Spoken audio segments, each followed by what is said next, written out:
Hands where I can see them. The shout came out of nowhere, loud and sharp like a gunshot. David froze, his hands still hovering near the door handle of his own car.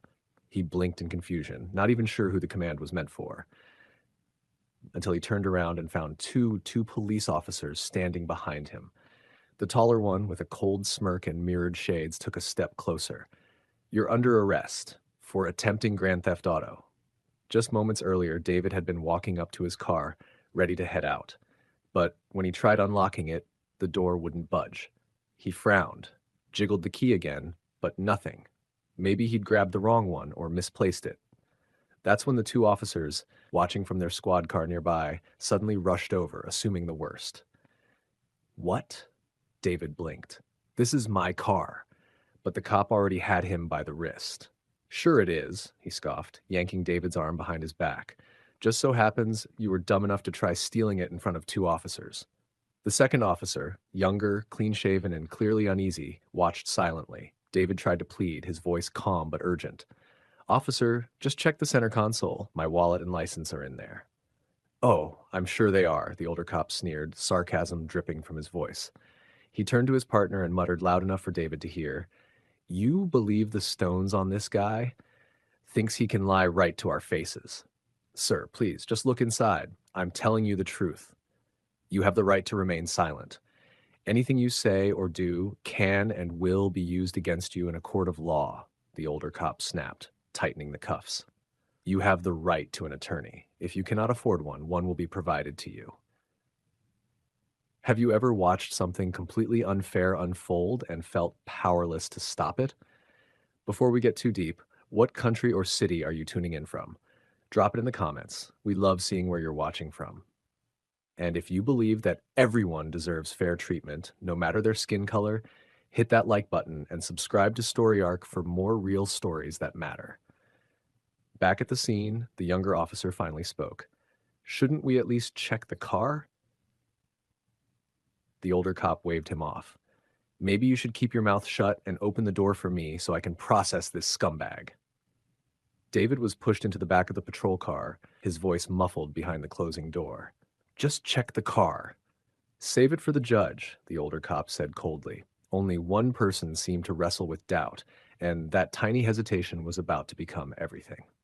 Back in the car, David sat cuffed and stiff, trying to stay calm even as his mind raced. He leaned forward.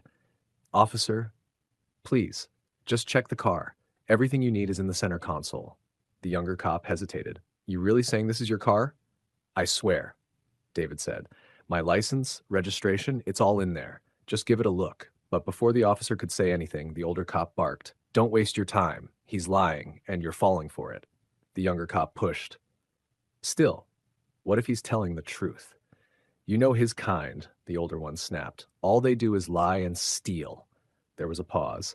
The younger officer's jaw tightened. "His kind?" he repeated. "That's completely inappropriate." But the senior officer wasn't backing down. "Let it go, Edwards. I'm your commanding officer, and this is my call." David watched in disbelief as the argument played out in front of him. "Please," he begged. "It'll take 10 seconds. Just check." But the older officer turned his back and slammed the car door shut. At the station, David was booked and thrown into a cell. "You're making a big mistake," he said again. "Check the car. Every answer you need is in there." The older cop just scoffed and walked off. But Officer Edwards wasn't finished. He stepped over quietly and crouched by the cell. "If you're really the owner, where exactly is your ID?" "In the center console," David said again. "Please." Edwards looked at him hard, searching for any sign of a lie. Then he stood. "All right. Sit tight. I'll be back." David blinked, caught off guard. "Why are you helping me?" Edwards replied, "Because I believe in fairness. Doesn't matter what you look like. If you're telling the truth, you deserve a chance to prove it. Have you ever had to risk your own reputation just to do what's right? If you're someone who believes that justice should come before rank, race, or pressure, go ahead and hit that like button. And if you haven't already, subscribe to Story Arc for powerful stories that challenge the status quo. Officer Edwards walked straight into the common area and found the senior officer pouring himself a coffee like nothing just happened. "Sergeant," Edwards began cautiously, "I've been thinking maybe we should at least check out the guy's story. That's the least we can do before we end up wrongfully imprisoning someone who might be innocent. The older cop didn't even blink. Drop this nonsense, Edwards. Can't you see this guy is playing you for a sucker?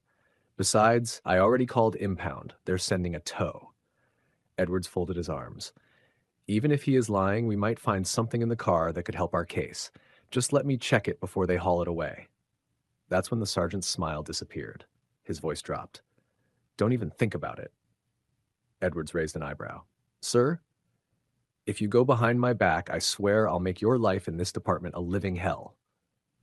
The silence that followed was thick enough to cut with a knife. Edwards stared at him, then gave the smallest nod.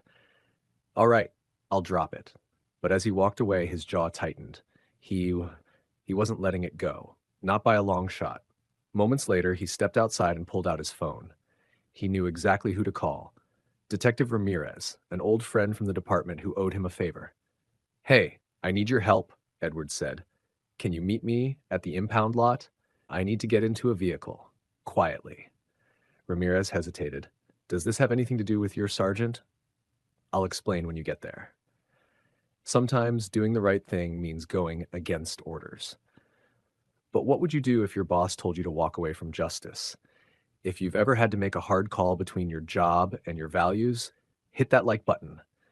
And don't forget to subscribe to Story Arc for more stories that remind us why integrity still matters. Later that evening, Ramirez showed up and used his tools to unlock the impounded vehicle. Edwards slid into the driver's seat and opened the center console. Empty. He checked the glove box. Nothing. No ID. No license. He sat there stunned. Had David lied to him after all? Edwards sat frozen in the driver's seat of David's car. Empty. He searched again. Center console, glove box, under the seat. Nothing. Not even a scrap of paper. The man had seemed so certain. So calm. But now, Ramirez stood nearby. You sure this is the right car? Yeah, Edwards said slowly, still looking around. This doesn't make sense. He stepped out of the car, running his hands over his head in frustration. And that's when he heard the voice. Well, look what we have here. Edwards turned, and there stood the sergeant, arms folded, that smug smirk back on his face. You have any idea how bad this looks? The sergeant snapped. Going behind my back, getting a detective involved. You'll be lucky if this doesn't cost you your badge. Edwards stood his ground. Sorry, Sergeant, I had to be sure. Oh? And did you find a license? Registration? A shred of proof? Edwards glanced back at the empty console and shook his head. No. Turns out, you were right. The sergeant clapped him on the shoulder. Of course I was. Now get in the car before I really lose my temper. As they drove back to the station, Edwards stared out the window, jaw clenched. Something still felt off. Back inside, he walked down to the holding cells where David sat on the bench, hands still cuffed in front of him. David looked up, hopeful. You found my license? Can I get out now? Edwards hesitated. I searched the whole car, man. There was nothing there. David frowned. That doesn't make sense. I left it right there. Center console. I swear. Edwards stepped closer, voice tight. You know the trouble I'm in for listening to you? I can't believe I fell for this. Listen, David said, eyes locked on his. Something's not right. I put it there. I'm not lying. But Edwards shook his head. I trusted you, and you lied. I can't do anything more. Have you ever stood up for someone only to feel like a fool afterward? Hit that like button if you've ever had your faith tested. And don't forget to subscribe to Story Arc for more stories that dig deeper than appearances. Edwards walked away. But the story wasn't over, not even close. The next morning, the squad room was packed. Officers filled every seat, sipping coffee, whispering in low tones as the police chief stepped up to the front. Morning, he began. Before we get into the day's agenda, I want to highlight an incident from yesterday. He paused, scanning the room. Sergeant Briggs, he said, motioning the senior officer forward. Briggs rose from his seat proudly and strutted to the front, adjusting his belt like he'd just won a trophy. Sergeant, the chief asked, tell us about that arrest you made yesterday. Briggs grinned. Caught a would-be car thief in the act, sir. Had him processed and booked within the hour. Good, the chief nodded. That makes this next part much easier. He turned. Officer Edwards, front and center. Edwards stiffened, stood up, and walked forward, unsure of what was coming. Is it true, the chief asked, that you disobeyed a direct order from your commanding officer and searched the suspect's vehicle? Edwards took a breath. Yes, sir. I did. I just wanted to be sure. I take full responsibility. Interesting, the chief said, pacing slowly, because I'm glad you did. The room went still. I rigged that car with hidden cameras, the chief continued. We've been getting complaints, claims of racial profiling. I didn't want to believe it, so I devised a test. A test? Edwards asked, eyebrows furrowed. The chief turned and the door opened. David walked in. No cuffs, no prison clothes. He was in a sharp suit, cleaned up and composed, with a badge clipped to his belt. The room went dead silent. This is Detective David from another station.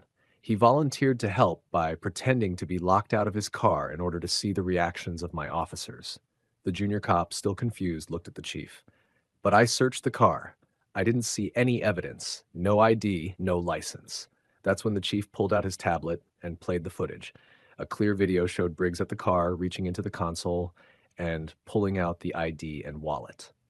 Tampering with evidence. Clear as day. Briggs stumbled back. I can explain. You can explain it to the judge, David cut in, stepping forward. You're under arrest for tampering with evidence and obstruction of justice. You have the right to remain silent. He cuffed Briggs in front of everyone. Have you ever seen justice hit like a freight train? Then go ahead and like this video and subscribe to Story Arc for stories where truth always finds the light. The chief turned back to Edwards. You risk your job to do the right thing. That takes guts. He smiled. Looks like we have an opening for a sergeant. What do you say? Edwards blinked, stunned, then nodded. I'd be honored, sir. Justice had spoken.